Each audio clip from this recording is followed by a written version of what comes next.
3월 30일 이제 3월도 이틀밖에 안 남았네요. 거의 다 끝나가는데 이번 주 시장 분석을 한번 해보도록 하겠습니다. 일주일 전에 구독자가 없다고 좀 징징거렸는데 여러분들의 도움으로 약 조금 늘었더라고, 일주일 사이에. 그렇더라고요. 감사드리고, 하지만 아직 멀었기 때문에 좋은 콘텐츠를 만들어서 더욱더 많은 분들이 보실 수 있도록 하겠습니다. 간단하게 지난주 정리 한번 해볼까? 네.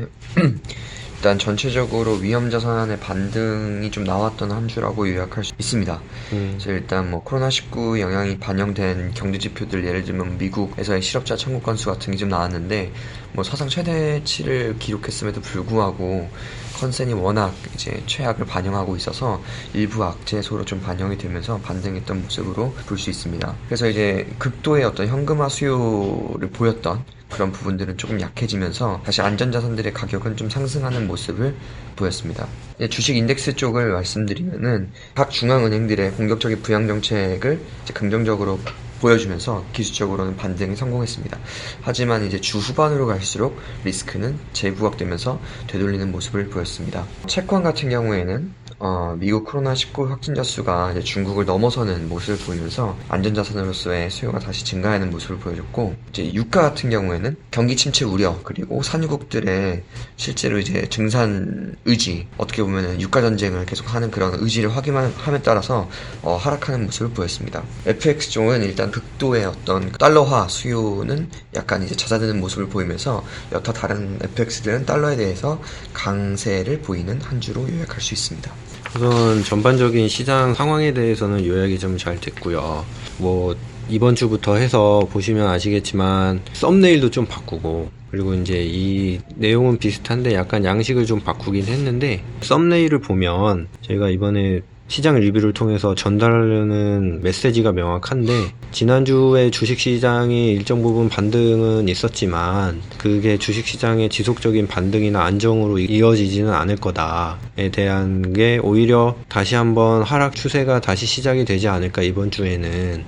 그게 우리들의 생각이고, 그거에 대한 근거를 조금 말씀을 드리는 그런 이야기를 좀 해드릴게요. 거기서 우선 시장 코멘트를 보면, 이게 지금 왜 코로나로 인해서 금융시장이 이렇게 악화 일로를 걷느냐에 대한 이야기가 먼저 선행이 돼야 될 텐데, 코로나가 실질적으로 지금 격리라든지 아니면 봉쇄라든지 이런 부분이 있기 때문에 경제 활동을 굉장히 위축을 시키고, 이는 실물경제 악화로 당연하게 이어질 거고, 그렇게 되면 한계 기업이나 여러 가지 기업들의 실적이 안 좋아지면서 기업들이 더 이상 자금을 조달하는데 어려움을 겪게 되면 이게 기업의 신용 리스크로 이어질 거다가 아마 주식시장이 가장 부정적으로 반영하는 이유가 아닐까 생각을 하는데, 우선 그동안 이러한 이유들 때문에 각 중앙은행들이 공격적으로 통화정책 및 재정정책을 지금 실시를 해왔고, 무제한으로 돈을 풀겠다고 이야기를 한 거니까, 그렇게 되면서 지난주 같은 경우는 기업이 신용 리스크가 어느 정도 완화가 되는, 그런 신용 리스크 자체가 완화가 됐다기보다는 기업의 신용 리스크를 이끌 수 있는 그 시중의 유동성을 충분히 공급해준 그런 한 주였기 때문에 우선 급한 불은 껐다고 이야기를 할 수가 있지. 그로 인해서 주식은 어느 정도 반등을 했고, 극단적인 달러에 대한 수요, 그래가지고 금을 판다든지 아니면 채권도 판다든지 해서 달러 수요를 이끌었던 그런 모습은 지난주를 기점으로 해서 어느 정도 안정이 됐다고 이야기를 할 수가 있을 것 같아요.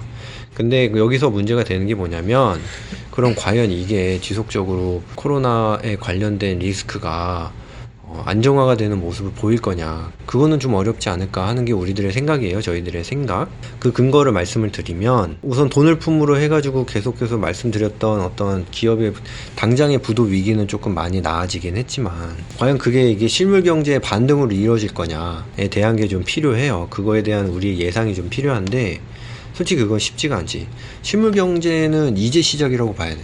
앞으로 나올 지표나 이런 부분들은 당연히 처음에는 안 좋을 거고, 그게 이제 지금 지속적으로 시행하는 정책의 효과가 나타날 것이냐 안 나타날 것이냐는 미래에 확인을 해야 되는 거고, 거기에 플러스 코로나 자체가 안정화에 들어가느냐는 또 별개의 문제인데, 지금 계속 뉴스를 보면 알겠지만 유럽이나 일본이나 미국은 지금 정말 극단적으로 악화가 되고 있는 상황이고, 거기에 플러스 우리가 지금 놓치고 있는 부분이 뭐냐면 5대륙 중에 남미나 아프리카 같은 부분은 걔네가 영원히 영향을 안 받는다고 볼 수가 없기 때문에 그런 부분들까지 영향을 끼칠 거를 생각을 하면 우리가 지금 낙관적으로 보기에는 쉽지가 않다. 그렇기 때문에 오히려 지난주에 주식이나 이런 것들의 가격이 좀 반등을 한 게 다시 숏 기회를 준 게 아닌가 라고 생각을 해요. 그래서 이러한 모습들이 앞으로 주식이나 커머디티 시장 같은 경우는 실질적으로 굉장히 안 좋은 영향을 끼칠 거고, 골드나 뭐 외환이나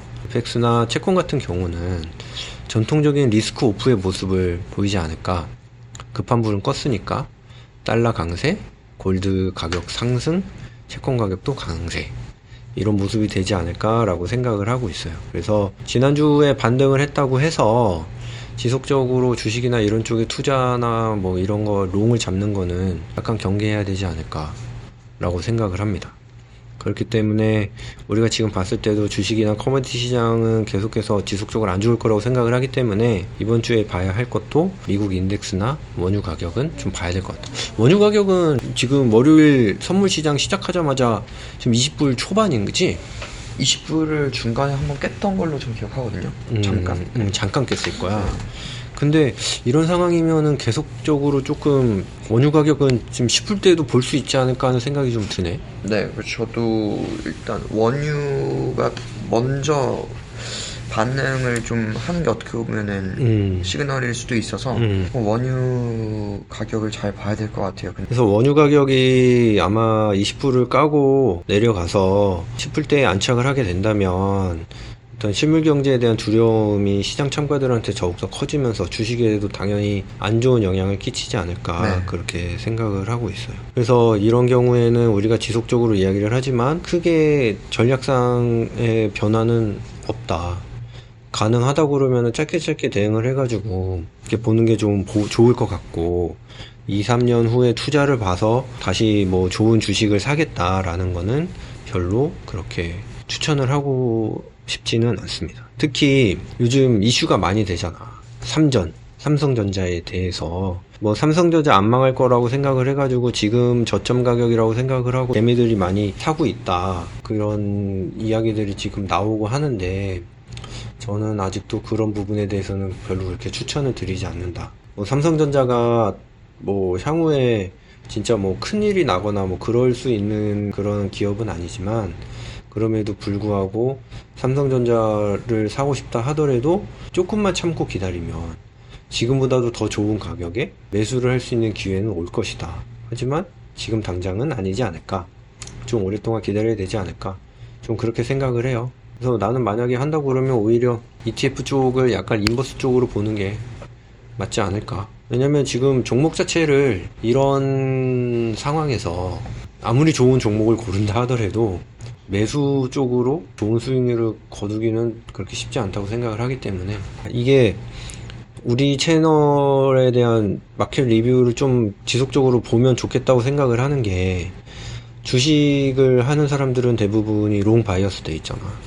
그렇죠. 어떻게든 사면 오른다는 생각을 하고 있기 때문에 절대적인 가격이 기존에 비해서 빠졌을 때를 매수 기회라고 생각을 하는 것보다는 매크로 경제 상황이 반등을 한다는 거를 확인을 했을 때 보고 들어가는 게 낫지 않냐. 지금은 전반적인 매크로 경제 상황을 보고 투자 의사 결정을 해야 되지, 지난 차트에서 보여지는 가격을 가지고 투자 결정을 해야 될 때는 아니지 않나, 아직도 라고 생각을 합니다. 아마 이런 이야기를 한동안 되게 오랫동안 하지 않을까, 좀 그렇게 생각을 하고 있어요. 태희 뭐 코멘트 좀 해줄 거 있니? 네, 거의 비슷한 의견이고, 그러니까 저는 그나마 바이 포인트로 이제 볼 수 있는 시그널 중에 하나가 원유가 먼저 좀 움직여질 때까지는 계속 보수적으로 보는 게 맞지 않나, 이렇게 좀 보고 있습니다. 전반적으로 시장이 반등을 한다는 구체적인 어떤 매크로적인 그런 근거는 아직도 없어요.